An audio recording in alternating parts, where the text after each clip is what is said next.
Sonar, sonar, sonar, sonar. El podcast del Archivo General de la Nación.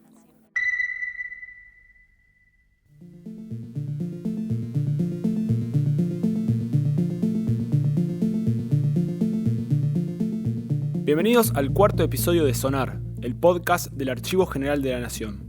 Mi nombre es Francisco Manterola y soy trabajador del Departamento Documentos Escritos del AGN. Este nuevo episodio se va a centrar en la figura de Jorge Luis Borges. Influyente, rupturista, moderno, son estos y otros más los diversos adjetivos calificativos que bien ilustran la figura de Jorge Luis Borges. Nació en Buenos Aires un 24 de agosto de 1899 y ya desde su muy temprana edad forjó fuertes lazos con la literatura, y dicha precocidad se vio reflejada en sus primeros escritos, inspirados en el Don Quijote de Cervantes y en una traducción de El Príncipe Feliz de Oscar Wilde a los 9 años. En 1914, y a causa de la ceguera que afectaba a Jorge Guillermo, padre del escritor, la familia Borges parte rumbo a Europa en búsqueda de una cura. Es allí donde un preadolescente Jorge Luis avanza en sus estudios primarios y entra en contacto con el realismo francés.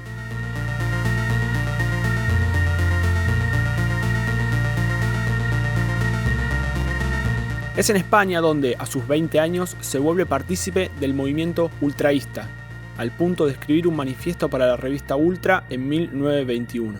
Con esta nueva información regresa a Buenos Aires, recibido por Macedonio Fernández, amigo de su padre. Es en este regreso a su ciudad natal donde comienza su compromiso con diversas revistas literarias, escribiendo algunas y fundando otras, todas encauzadas en la corriente ultraísta. Sin embargo, a los años se terminaría cansando de dicho movimiento y tras un intento de escribir poesía inspirada en tópicos tangueros, llegado incluso a escribir letras de tangos y milongas, se volcó hacia la literatura fantástica, tal vez el género por el que más se lo recuerda. Su amor por la literatura fue más allá de la escritura. Fue traductor, compilador de diversos cuentos escritos en todo el mundo, ensayista, conferencista, integró la Academia Argentina de Letras e incluso llegó a ser director de la Biblioteca Nacional Mariano Moreno durante 18 años. Sus colecciones de cuentos, poemas y ensayos fueron traducidos en diversos idiomas. La magia se apagaría un 14 de junio de 1986 en Ginebra, Suiza, a raíz de un cáncer hepático.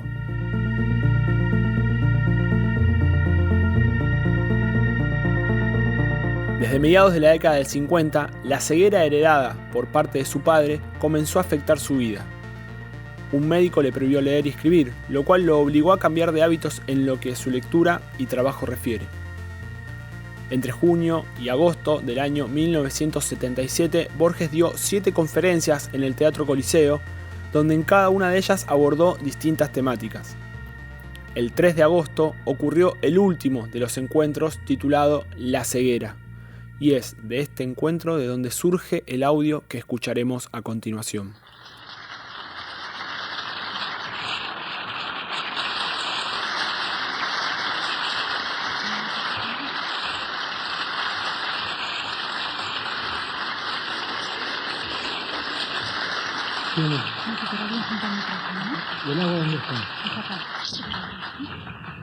Señoras, señores, en el decurso de mis muchas, de mis demasiadas conferencias, he observado que se prefiere lo personal a lo general, lo concreto a lo abstracto. Por consiguiente, voy a empezar refiriéndome a mi modesta ceguera personal. Modesta en primer término porque es ceguera total de un ojo, ceguera parcial del otro. Todavía puedo descifrar algunos colores, todavía puedo descifrar el verde, puedo descifrar el azul, y sobre todo hay un color que no me ha sido nunca infiel, que me ha sido siempre leal, que me ha acompañado siempre, y es el color amarillo. Recuerdo que de chico, si mi hermana está aquí lo recordará también, yo me demoraba ante una de las jaulas del jardín zoológico en Palermo, y era precisamente la jaula de los tigres, la jaula del tigre y del leopardo. Yo recuerdo que yo me demoraba ante el oro y el negro del tigre hasta el atardecer, y a una hora el amarillo sigue acompañándome. Y he escrito un poema titulado El oro de los tigres, en que hablo de esa amistad del amarillo conmigo, como siempre el amarillo estuvo conmigo. Y ya que estoy hablando de colores, quiero empezar recordando un hecho que suele ignorarse y que no sé si es de aplicación general, y es este. La gente se imagina al ciego encerrado en un mundo negro. Y hay un verso de Shakespeare que justifica esta opinión. Shakespeare dice, "Looking on darkness which the blind do see", mirando la oscuridad que ven los ciegos. Y si entendemos negrura por oscuridad, el verso de Shakespeare es falso. Precisamente uno de los colores que los ciegos, o en todo caso este ciego extraña, es el color negro y el color rojo. Le rouge y le noir son los colores que nos faltan. Y para mí, que tenía la costumbre de dormir en plena oscuridad, me molestó durante mucho tiempo tener que dormir en ese mundo de neblina verdosa o azulada y vagamente luminosa, que es el mundo del ciego. Yo hubiera querido reclinarme en la oscuridad, apoyarme en la oscuridad. Y el rojo también, que se supone que es el color más vivo, ha desaparecido para mí. Lo veo como un vago marrón. De modo que el mundo del ciego no es la noche que la gente supone. En todo caso, estoy hablando en mi nombre y en nombre de mi padre, de mi abuela, que murieron ciegos y sonrientes y valerosos. Y yo espero morir así también, pero no sé. Se heredan muchas cosas, la ceguera, por ejemplo, pero no se hereda el valor. Yo sé que fueron más valientes que yo. Pues bien, el ciego vive en un mundo bastante incómodo, en un mundo indefinido. Emerge algún color. Para mí todavía el amarillo, todavía el azul, salvo que el azul puede ser verde, todavía el verde, salvo que el verde puede ser azul, y el blanco ha desaparecido o se confunde con el gris. En cuanto al rojo, ha desaparecido del todo. Pero espero alguna vez, estoy siguiendo un tratamiento, espero alguna vez mejorar y poder ver el rojo, ese gran color, ese color que resplandece en la poesía también, y que tiene tan lindos nombres en muchos idiomas. Pensemos en Scharlach en alemán, Scarlet en inglés, escarlata en español, escarlate en francés. Son palabras que parecen dignas de ese gran color, el rojo. En cambio, amarillo no es una linda palabra en español, pero tenemos jaune, que tiene el mismo origen, y tenemos yellow en inglés, que se parece tanto a amarillo, creo que en español antiguo era marielo, y otros. En fin, yo vivo en ese mundo de colores y quiero contar ante todo, he hablado de mi modesta ceguera personal, y es modesta en primer término porque no es esa ceguera perfecta en que piensa la gente, y en segundo término porque se trata de mí, y mi caso no es especialmente dramático. Es dramático el caso de aquellos que pierden bruscamente la vista. Entonces se trata de una fulminación, de un eclipse, pero en el caso mío, ese lento crepúsculo, esa lenta pérdida de la vista que empezó cuando yo empecé a ver y que ha durado hasta ahora, es decir, que se ha extendido desde 1899 hasta 1977. Y no hubo un momento dramático. Fue un lento crepúsculo, salvo que ese crepúsculo ha durado más de medio siglo. Fue un lento crepúsculo, como digo, pero para los propósitos de esta conferencia tengo que buscar un momento patético. Un momento, y fue el momento en el cual yo comprendí que ya había cesado mi vista de lector y de escritor, que me veía apartado de los libros y apartado del hábito de la escritura, que eso me estaba vedado. Y podemos fijar entonces una fecha. ¿Por qué no fijar la fecha tan digna de recordación de 1955? Y no me refiero ahora a las épicas lluvias de septiembre, me refiero a una circunstancia personal mía. Yo he recibido en mi vida muchos inmerecidos honores, pero hay uno que me ha alegrado más que ninguno, como ha observado Ballesteros Acevedo, y fue el honor de que me nombraran director de la Biblioteca Nacional. Y esto se hizo por razones menos literarias que políticas. Lo hizo el gobierno de la Revolución Libertadora. Pues bien, yo me vi nombrado director de la biblioteca y volví a aquella casa del barrio de Montserrat, en el barrio sur, de la cual tenía tantos recuerdos. Pero yo jamás había soñado en la posibilidad de ser director de la biblioteca. Yo tenía recuerdos de otro orden. Yo iba con mi padre de noche. Mi padre, que era profesor de psicología, pedía algún libro de Bergson o de William James, que eran sus autores preferidos, o de Gustav Spiller.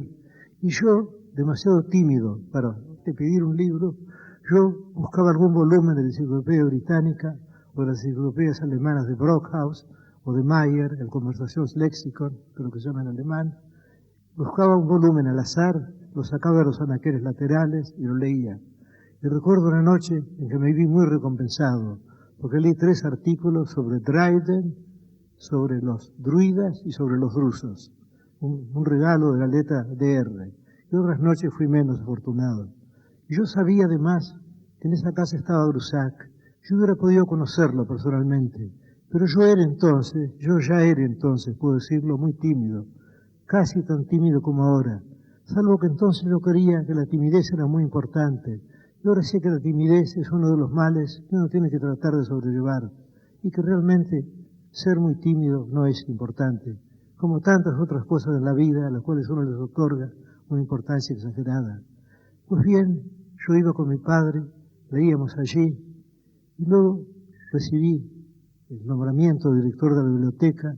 Esto tiene que haber ocurrido a fines de 1955. Y entonces ocurrió el primero de los hechos extraños que voy a referir hoy, o de hechos que creo extraños. Me hice cargo de la dirección, pregunté el número de volúmenes, me dijeron que era 1.000.000, averigué después que eran 900.000, pero en fin, 900.000 es una suma suficientemente vasta. Quizá 900.000 parezca más que 1.000.000, 900.000, en cambio 1.000.000 se agota enseguida. Y entonces fui comprendiendo la extraña ironía de los hechos. Yo siempre me había imaginado el paraíso bajo la especie de una biblioteca. Otras personas piensan en un jardín, otras personas pueden pensar en un palacio. Yo siempre me he imaginado mi paraíso personal, como una biblioteca. Y ahí estaba yo, y era de algún modo el centro de 900.000 libros en tantos idiomas. Y al mismo tiempo comprendí que podía apenas descifrar las carátulas y los lomos de los libros. Y entonces escribí aquel poema titulado Poema de los dones, que empieza así: nadie rebaje a lágrima o reproche esta declaración de la maestría de Dios, que con magnífica ironía me dio a la vez los libros y la noche. Esos 2 dones que se contradicen, los muchos libros y al mismo tiempo la noche, la incapacidad de verlos.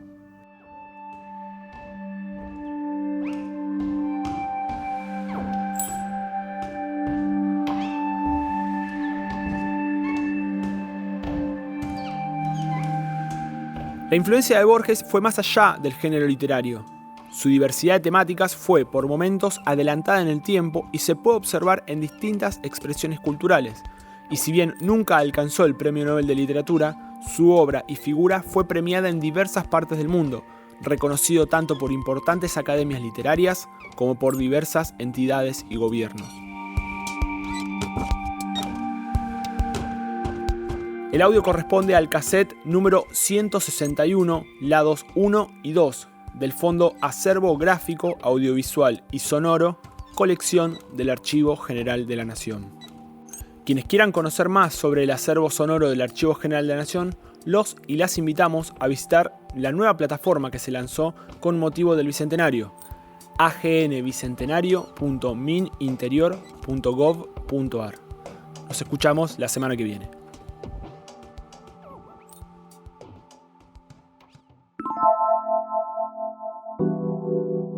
Sonar.